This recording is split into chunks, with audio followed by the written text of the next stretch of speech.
कि किस अवधि के दौरान विचार अमूर्त यानी जो एब्स्ट्रैक्ट होते हैं, जो थिंकिंग एब्स्ट्रैक्ट होती है, अमूर्त और आदर्शवादी हो जाते हैं, वो आपको बताना है। इन्फेंसी में, अर्ली चाइल्डहुड में, मिडिल चाइल्डहुड में, या फिर एडोलसेंस के अंदर। बताइए सही आंसर इसका क्या हो जाएगा। विकास वाले से लिया हुआ एक क्वेश्चन है आपका। देखिए अगर आपने विकास की 4th स्टेज पढ़ी होगी, जो होती है आपकी एडोलसेंस यानी कि किशोरावस्था होती है, इसमें बच्चा होता है लगभग 12 साल से लेके लगभग 18 साल तक का बच्चा होता है। ठीक है, तो इसमें बच्चा अमूर्त चिंतन करना सीख जाता है, यानी एब्स्ट्रैक्ट थिंकिंग करना स्टार्ट कर देता है। आप बच्चों से पूछोगे कि बेटा अगर आपको एक दिन का प्रधानमंत्री बना दे तो आप क्या काम करोगे, तो बच्चा बता देगा सर मैं ये काम करूंगा, ये काम करूंगा। तो जो एब्स्ट्रैक्ट थिंकिंग है, अमूर्त चिंतन है, वो इस अवस्था में बच्चा करना स्टार्ट कर देता है। उसके अलावा इस अवस्था को जीवन का सबसे कठिन काल कहा जाता है। जीवन का, इनको लिखते जाना, सभी मेन मेन पॉइंट है जो एग्जाम में हुए।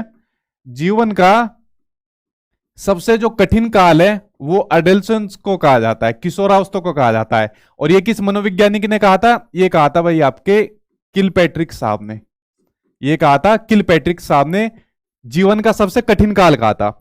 उसके अलावा इस अवस्था को आंधी तूफान की अवस्था भी कहा जाता है। ठीक है, आंधी तूफान की अवस्था, जीवन का सबसे कठिन काल, उलझन की समस्या, ये सभी चीजें हमको इसी अवस्था में देखने को मिलती है जिससे आप लोग गुजर चुके हो और मैं भी गुजर चुका हूं। ठीक है, क्योंकि इसमें आदमी को डिसीजन लेने होते हैं, घर वालों का प्रेशर होता है, अपने कैरियर का प्रेशर रहता है, तो इसलिए इसको आंधी तूफान, उलझन की अवस्था भी कहते हैं। और ये किसने कहा था, ये कहा था आपके मनोवैज्ञानिक ने, स्टैनले हॉल ने ये वाला स्टेटमेंट दिया था।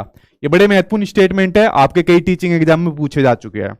उसके अलावा इसी अवस्था को आपको कहा जाता है, इसमें हीरो वर्शिप, हिंदी में लिख देता हूं वीर पूजा की भावना, यानी हीरो वर्शिप की भावना इसमें स्टार्ट हो जाती है। हीरो वर्शिप यानी वीर पूजा की भावना कैसे स्टार्ट हो जाती है, इसमें चाहे मेल हो चाहे फीमेल हो, अपना किसी को आइडियल मानकर उसको फॉलो करना स्टार्ट कर देता है। जैसे मान लो इस अवस्था के अंदर कोई लड़का है, तो क्या किसको मान लेगा कि यार चलो सलमान खान को मान लेते हैं, उसकी तरह बॉडी बनाऊंगा मैं अपनी, तो उसको फॉलो करना शुरू कर देते हैं जैसे जैसे वो व्यवहार करता है। कोई लड़की होगी तो किसी मतलब फीमेल को अपना आइडियल मानना शुरू कर देगी, किसी को भी मान सकता है दोनों में से। ठीक है, तो वीर पूजा की भावना इसके अंदर स्टार्ट हो जाती है। विषम लिंगी आकर्षण इसी अवस्था में होता है। जो आपका विषम लिंग आकर्षण होता है वो आपका इसी अवस्था में होता है। इसका मतलब क्या होता है, इसका मतलब होता है जो मेल होता है वो फीमेल की तरफ अट्रैक्ट होता है और जो फीमेल होती है वो मेल की तरफ अट्रैक्ट होता है। ये आपका किशोरावस्था के अंदर ही होता है। ठीक है, उसके अलावा इसको गोल्डन एज भी कहा जाता है, सुनहरी अवस्था भी कहा जाता है, स्वर्ण काल भी कहा जाता है। ठीक है, तो इसको गोल्डन एज भी कहा जाता है, यहां लिख देता हूं। तो ये सभी क्या है, ये सभी आपके किशोरावस्था के अलग अलग नाम है, या इसके अंदर जो जो चीजें होती है वो सब मैंने आपको बताई हुई है।